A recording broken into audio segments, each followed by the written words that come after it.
Good day, listeners and viewers. Welcome to this edition of the Pure Sex Radio program. We're glad to have you with us. My name is Jonathan, and I've got the smiling Steven Cervantes here with me. It is good to be here. It's been a while. Yeah. It's time to talk and challenge people, and I love these podcasts. Yeah, and so before we get started, because I'm really excited about the program today and kind of what we're going to be talking about as far as purpose in life and you know what it's really all about, I wanted to let you know that we are a listener-supported program. That means the only way that you're seeing us or hearing us is just because we've had folks just like you who've come alongside and decided to partner with us financially. Thank you. And so you can do that at the website at puresexradio.com and just click on the donate link, or another thing you can do, or I should say, and another thing you can do that helps to spread the word about the program is to just rate and review the podcast after you've listened to it, or just any time. Just go in, and that just helps for people to find it better. And so if you've benefited from this, please rate and review the podcast. Rate and review. That would be your part. We'll do the work, and you rate and review. Your part and our part will be a team. That's right. And today, Stephen, yes, we're going to talk about the purpose of life, or as you put it, the three purposes in life. Ooh, there are three purposes in life, and we better figure them out and explain them today. Well, is that it? And here's one thing. I kind of want to give you a lot of props here. One of the things I love about how you sort of categorize and even create lists is I think you're always trying to hone things down to the simple essence. Oh, like you don't want to get bogged down in a million details. Right. You're like, hey, what does this actually mean? And so I think it's going to be really helpful today to help people narrow things down to like, what are the three things in life? Now, should I tell you I do that because I'm a simple guy? Yeah, well, and I need things to be simple so that I can understand them, or I shouldn't tell people that because it makes me look, small. No, I think and I'm supposed to be smart, Well, no, I think it reminds us all that life was created to be simple. I don't think God intended for it to be complicated. I love that. I love patterns, When you're learning something, if you can pick out a pattern, it's like, it just makes learning easier. Some guy said, dance is patterns, and if you can just watch the patterns, it's like... Music is that way too, right? Yeah.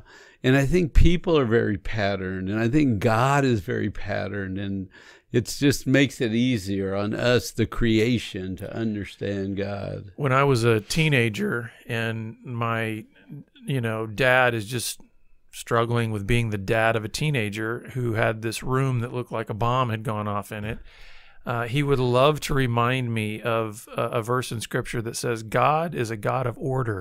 So... That is good. God is God. And I like it because I think it's true, and it really helps us. So here's what I've decided. There are really three purposes in life. Now, remember, I'm the emotional guy, okay? You're going to get a spiritual guy that's going to give you spiritual principles. I'm always talking emotionally. I want to make my emotions work with my spiritual life. So when I say three purposes, well, come on. I mean, if you go to work, there's a purpose, and you go to church, there's a purpose. But emotionally, I think there's three things that we're called to. So are you ready? I want to hear them. There you go. You have to learn yourself. I'm going to go through all three of them, then we'll break them down. You have to learn yourself. You have to learn God. And in doing those two things, then you turn outward and you learn other people around you. Mm-hmm. So in church, it always baffles me because the job of church is to teach spiritual principles, right? But I'm an emotional being, and not everything really worked that well in my life. I knew what to do in my head. I knew what I was told to do. And then it's like you're told if you're not doing it, there's something wrong with you. Mm-hmm. But it's like God made us with a body and a mind and a way the mind works and a way to interact. And so I sort of flipped things around and said, I'm going to try to understand myself. What do I think, and why do I think like that, and Why do I always end up in this place? And what do I repeat in my head? And I just read this wonderful book, and I'm going to do a little summary, so I'm not going to say too much about it, but they said, when you know, you know what to take to God. Mm. And when you go find God, then you understand you. So it's like a perfect fit. Mm-hmm. When you go looking for yourself, you start asking questions. Well, why am I made this way? And what's my purpose? And is this the way it's supposed to work? Then when you go pursuing you, it's not like because you have the answers, but when you learn you learn a lot of good questions to ask. Right. And then you say, I wonder why. And that becomes the dialogue with heaven. Yeah. When you're saying that about how, in church we learn these principles, and then you look at your life and it's like messy. Yeah. It made me think of like, you go to church and we're told about all these very neat, clean lines. And then we turn to our life and it's just like a blur. You know what I mean? Right. And so sometimes it's hard for us to think, how do these two things connect? And I love the fact that, while we may want to have this real clean process of saying, start with God and then, you'll get to yourself. I like the way you're saying, well, what I know is my experience of being in this body, and what if I started there, and like you said, not starting there to end there, right, but starting there to say, what are the questions that I need to ask about the way I'm built and the way I'm made and the way I think and the way I process. And that, I think, then leads to this beautiful and honest conversation with God. Not a conversation that's filtered through like some kind of super clean religious lens. Right. But actually an honest, like, this is my messy life. The real me, right? And all the broken places. Because you go to church and you hear church talk. Mm-hmm. And then I've wondered, some people are so good at church talk, but they're not very deep. They're not very emotional. They're not very real. I feel like it's like I had a good church plastic conversation, but don't push too hard. Don't break anything. Everything's kind of cobbled together here so we look good. But then you see people falling out in their lives and creating messes. And it's like, wait a minute.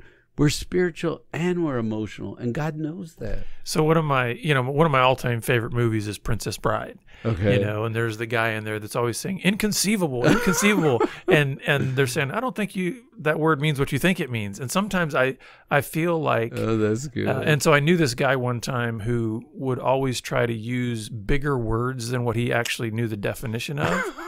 And I sometimes think like that's what you're talking about. People, they start to learn how to speak this language that has never actually connected with their actual soul, never actually connected with the messiness of their lives.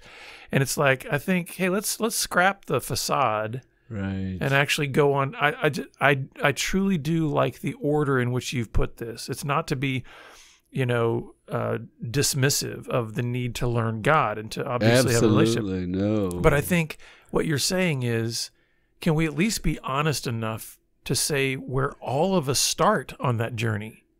We don't start with thoughts of God. We start with just the experience of our lives. That's right. Around us. And then that, I think, can take us to this place. And we need to go somewhere with our questions, right? Mm-hmm.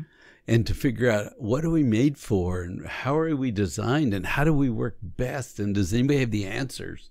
Because creation doesn't answer creation very well.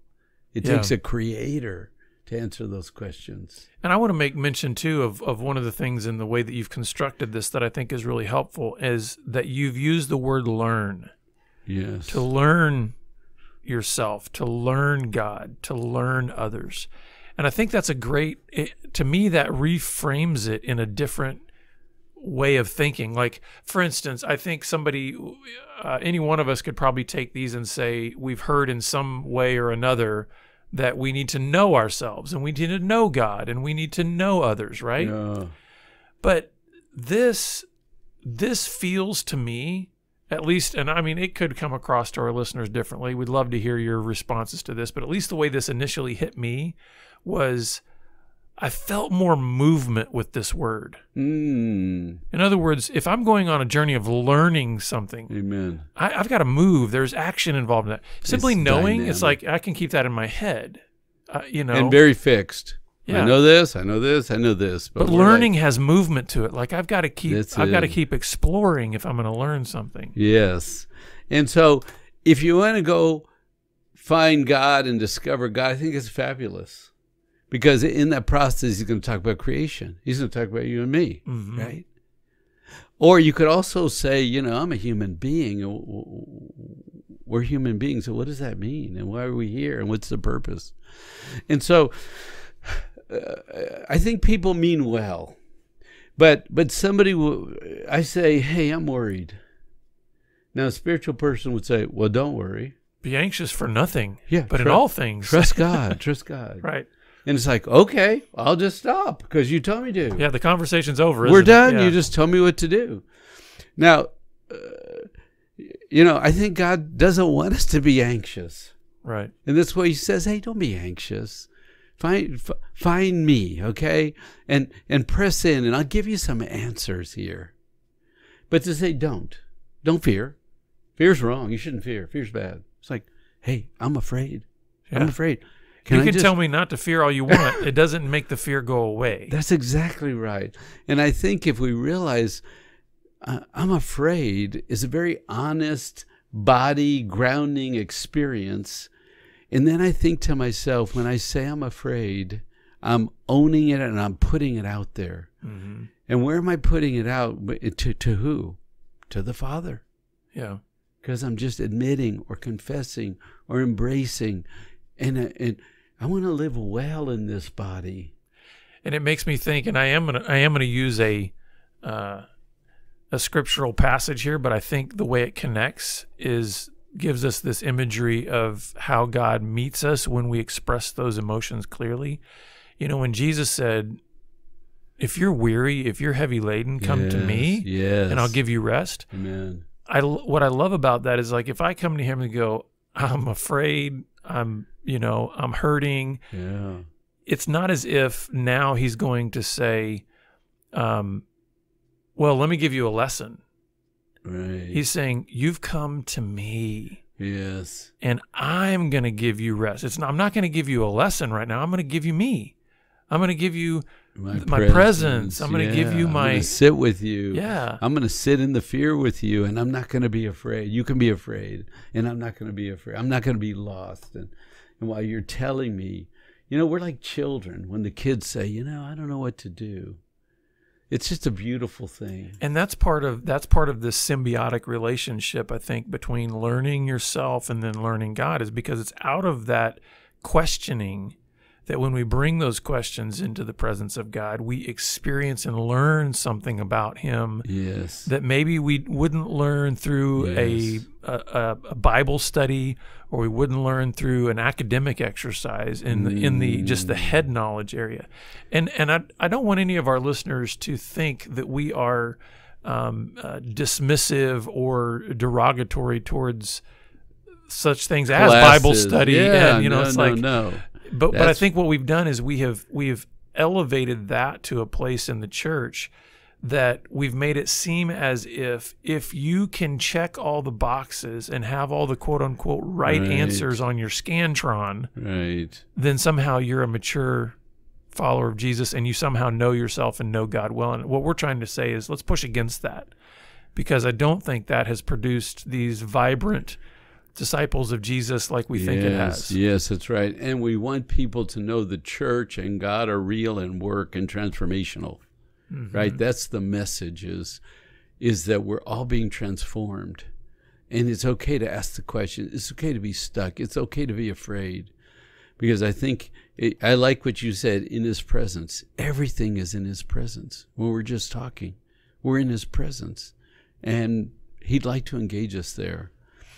So how well does your work, how well does your life work if you don't like yourself very much? You just don't like you. And you remind yourself you don't like you and what's wrong with you. and you irritate you, and then you say, I'm so stupid. What's the matter? Why can't I? What if you just spend the day not liking you? Well, what's that like? What kind of life is that? Heavy, like really, really heavy. I've been there. A lot of my time in my addiction was spent with massive, just shaming thoughts and just, and there's this sense. What I would say though too about that is it's not just an emotionally heavy kind of depressing state to be in. When I look back on that time in my life, there's a word that kind of rises to the top. It felt incongruent. In other words, it felt disjointed. Yeah. In other words, it's like I can keep beating myself up thinking that I'm going to get to some kind of result that says just pound yourself into goodness. Right. And it's like all that does is seem to create more disjointedness. And whip yourself and abuse yourself and name call yourself and that's right because you're bad. Well, and what I mean is it's like the more I did that, the more I felt like I was actually removing myself from the harmony that I was meant to experience in life. Yeah. In other words, what you're talking about here is when we go on an honest journey of learning ourselves and then in that learning God, there's a harmony that comes out of that. There's like a fitting together that comes. Amen. And the shame goes away and the sense of like you don't beat yourself up anymore because you're going, I can bring all of my brokenness and all of my pain into the presence of God, and He doesn't reject me for it. Instead, He embraces me, and so there's a harmony that comes out of that. And there's another thought. What if I don't take care of myself? Okay, why do I need to take care of myself? I'm supposed to sacrifice myself, and take care of everybody else. I don't need to take care of myself. It's like, wait a minute, this is the temple, right? Mm-hmm. This is a body He gave me, and a brain He gave me. And if you're going to live in peace, you got to understand that we are a steward of ourselves. Our mind, not just our money, but our mind and our back and our hands, right? We're stewards of this temple that He made. And it's okay to take care of this temple, right? And so we're talking about if I don't like myself, if I don't take care of myself, and let me even push it further. If I don't walk in a sense of love, of self, meaning as God meant it, to enter the love that God wants us to live in and live out of. Yeah. Well, Jesus is actually the one who said, hey, the entire program of God, it hangs on this: love your neighbor as yourself. And we miss that a lot of times, right? That's right. We throw ourselves away in this kind of false humility that says, "No, I'm nothing. I'm just pitiful, and I'm supposed to be a doormat here." And it's like, I don't see. Even Jesus didn't say, "You know what? I'm going to go my entire human existence and not eat any food, and like not take a nap, and not." So it's like there's a sense of self-care that is part of God's design. Love. And it's one of these things where it's a logical fallacy to think that I can care well for you if I don't take care of me. That's right. I can neglect me. I can tear me up. I can discard me and sacrifice for you. Well, what do you have to give? And how long is that going to last? And you're going to be drinking and drugging or something when you got nothing. When you got nothing, you got nothing. Right? So we're talking about the fullness of what we were called to and can run on. And we can even see ourselves as the beloved. Right? As the chosen ones. I mean, how loved are we? And can we participate in that love? And you know what I think is really cool about this, Stephen, is when this happens, when you start going on this journey of learning yourself and then in that learning God and of His grace and His goodness, and there's these two things that I think begin to grow simultaneously in us. One is this incredible sense of the value that God has placed on our lives as a human being made in His image. But at the same time, there's a deepening and expanding humility Yes. in recognizing that, Yes. you mean this weak, frail creature God has poured out his whole love on and says, I Yes. want to be part of you. So there's this sense of as your understanding of your value increases, also your humility increases because you recognize the extent to which God has been kind towards And it's you. the charge of energy. I'm so loved. I'm so loved that he would sacrifice. I want to walk in that. I want to embrace that love. I want to be so loved. I can rest, I can be peaceful, and I can flow out, right?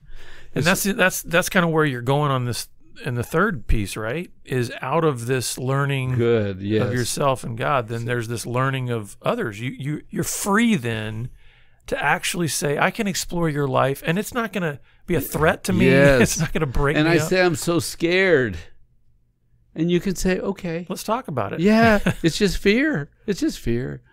You know, you don't have to fix me. The God is here to fix me. You can walk with me. Because we a lot of times shame one another. You shouldn't think that. Or that's of the devil. You know, that's the devil. Well, you know what? People give so much power to the devil. There's a devil. But I don't think he's that powerful that he's in every thought, overpowering everybody all the time. I think he's running around trying to grab somebody.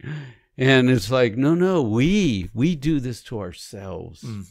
There was this lady came up to a speaker that I was at a little church conference, and she was 80 years old, and she said, you're the first person that told me it was okay to like myself. I'm 80 years old, and I've been taught I'm supposed to hate myself. Oh, man. Now you think about that, 80 years, I'm bad. My flesh is bad. Everything about me is bad. Now, the truth is we mess up. There's no question about that. And the heart can be wicked. But we're also told to use that same heart with all our heart, mind and soul, to love, right? So what does this look like then when we start to what does the ongoing nature of this learning look like, do you think? Because yeah. But wait a minute. I'm going in one direction, Okay. and then you pull it back, and don't let me. I want to come back because the whole idea of being alone is terrifying to people. Yeah. They don't want to be alone because they just torment themselves with shame and blame and false identity and statements of failure and loss and bad. It's like, I don't want to be alone. But it's interesting because when you admit aloneness, I think it's the beginning of being healthy. I'm alone. I'm the only me on this whole planet. He only made one me. And he made me for himself. So in the alone, I go, oh no, I'm all alone. I'm all alone. And if you're quiet, you can hear him whisper, oh no, it's you and me. It's you and me on a journey. And have I got things for you to experience? And I'm going to be there through all of them. I'm going to be on the mountaintop. And I'm going to be down in the valley of death. I'm going to be there. And if we can stop beating ourselves and we can hear his whisper and use his word and the church and brothers and understand, we're okay. If we face aloneness well. You know, as you're saying that, I feel like you have brought like an image to my mind of what it means when we're told that love casts out fear. Right? Because, I mean, don't you think that one of the core fears of being a broken, sinful human being is that fear of aloneness? Like, I'm totally and completely alone, because in that aloneness, we can feel a sense of abandonment, right? Right. And so what you're saying is, no, in the quietness of that, you can be reassured that you're never alone. Like your creator knows you. And so there's this sense of like, doesn't that just drive the fear out? Like, if every other possible circumstance that could go on, if literally everything around me went away, if everybody around me went away, my quote unquote greatest fear of being alone can't actually come true, because nobody can eliminate my creator. That's right. And so he said, I'm going to be with you forever. And so, what we do experience people leaving, yeah, dying, right. moving. Your son going to college Right. and not calling home, right? People sort of go off in our Yeah. life, you know? And so then who are you left with?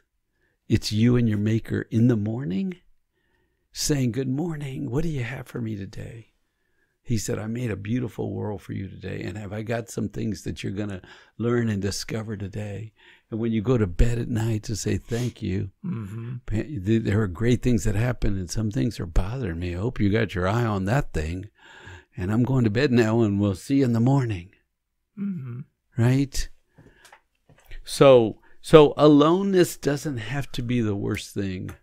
And I think a lot of people are now figuring out, do I want to beat me today? There's going to be a lot of quiet. What am I going to do with it? Because in our world, it's entertain yourself away. Right. Just, you know, there was somebody made a comment that said, when we were growing up, the kids had a line they never say today. And the line was, I'm bored. There was nothing to do. There really was nothing to do. Now, in 2007, right, we got the iPhone. Right. And now there's always something to do.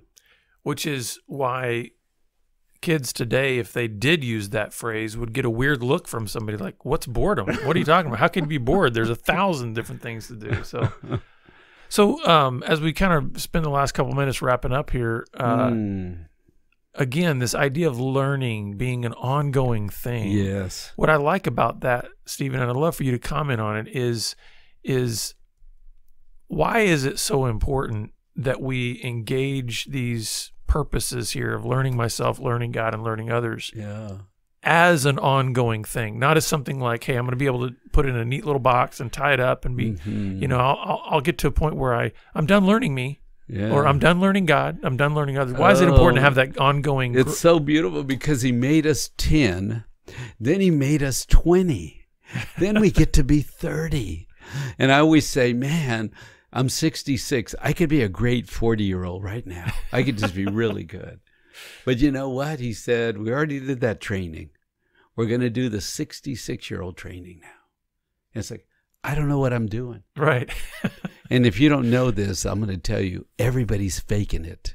Yeah. Because have you been this age before? Never. Have you lived this experience of this life before? Oh, no, it's your first time? Well, this is my first time. We're all novices, right? And we don't know what we're doing, but we're on a journey that's about transformation. And the secret to it is to ask questions, to learn. And even about yourself and about your parents and about your traumas and about your wounds. Because stuff pops into your head, and it's the Father answering the questions. And you know what I love about just that perspective of like, today is a brand new day. It's completely new. We're all novices. We don't know what we're doing. Think about what learning requires.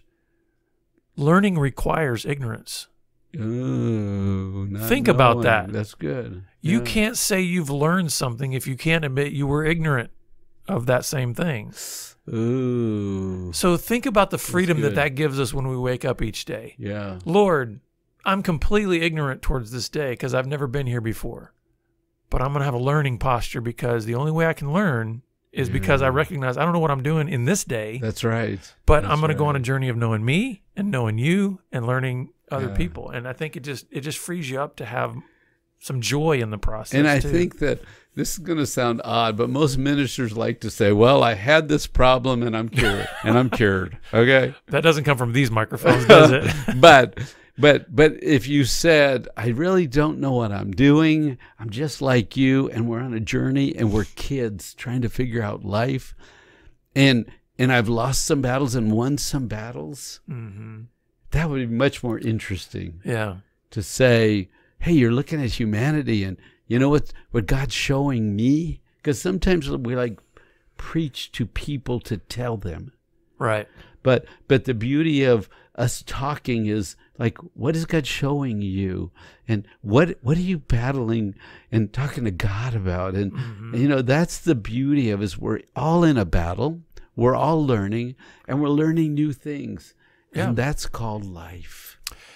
And we're more alike than we are different when we start telling our stories. And so Yeah. that's where we're going to have to end the program today. But folks, we're so glad you've been with us. And we would love to hear just kind of, hey, what have you been learning? How have you been learning yourself and learning God and learning others? So go to our website at puresexradio.com, and you can click on the contact link, and you can tell us kind of where you are on your journey. We'd love to hear from you. And we look forward to seeing you back here again next week on the Pure Sex Radio program. Take care. God bless.